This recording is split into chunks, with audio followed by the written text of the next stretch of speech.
আসসালামু আলাইকুম। এই ভিডিওতে আপনাদের দেখাবো লাখাই থানার বামই ইউনিয়নের পশ্চিম গ্রামের কাছারিকালে। তো দেখতে থাকুন পুরো ভিডিওতে।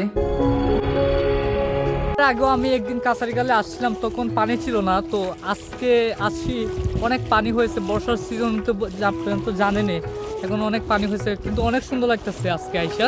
দেখতে পারতেছেন যে একটি মাছের নৌকা আসতেছে। এটা বামই কাছারিকাল স্টপেজ দিবে, তারপর বিভিন্ন বাজারগুলোতে বিক্রি করে নিয়ে যাবে।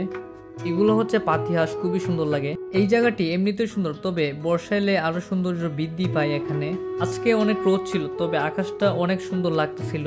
গ্রাম বাংলায় যখন নতুন পানি আসে তখন গ্রামের মানুষদের আনন্দ উচ্ছ্বাস হয়, আর এই সময় গ্রামগুলো দেখতে খুবই সুন্দর লাগে। এখন দেখাবো বিকালের কিছু অংশ। এগুলো হচ্ছে বিকালের ফুটেজ, খুবই সুন্দর লাগতেছে, দেখতে পারতেছেন, অনেক সুন্দর।